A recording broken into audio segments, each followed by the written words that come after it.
When it comes to football, I prefer college football over the NFL. I'm a die-hard Alabama fan, and some have argued that Alabama is basically an NFL caliber team, but that's a different story. Roll Tide.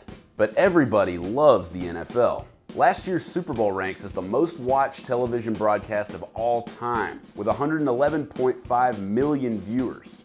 Then there's the fantasy football craze, which keeps 33 million people glued to their phones every week. But my big problem with the NFL is the fact that I can only watch 5 or 6 of the 16 games that are played every week.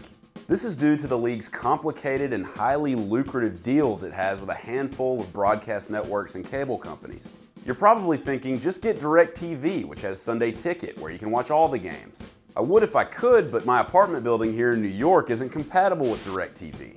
And even if it was, I think it's pretty lame that DirecTV reportedly doesn't even work when it's raining. But DirecTV just extended its deal with the NFL to be the exclusive provider for all of the NFL's out-of-market Sunday games for the next 8 years. DirecTV will pay the NFL about $1.5 billion a year for this. But there are only around 20 million people who even get DirecTV. The rest of you NFL fans out there are at the mercy of the market you live in. Fox and CBS each pay around $1 billion a year to broadcast NFL games to the various regions of the US on Sunday afternoons. Meaning if you live in New York and the Giants or Jets are playing, you can only watch those teams, regardless of whether or not there are better games on at the same time. I could subscribe to DirecTV's digital version of the Sunday Ticket, which means for $330 a year I can stream all the NFL games on my computer or mobile device.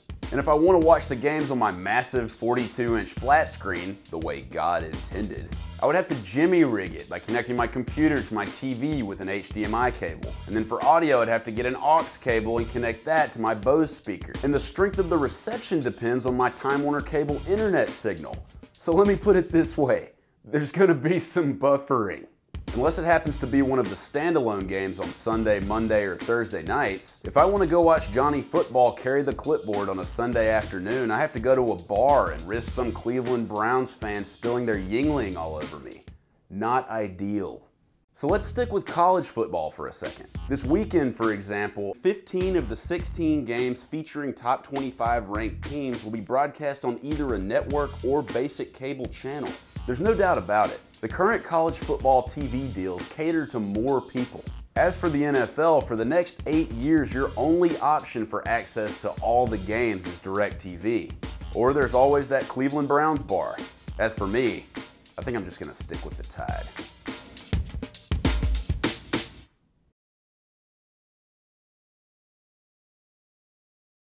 Or also grab one of those $10 digital antennas. The major networks broadcast their signal in HD and you can pick it up.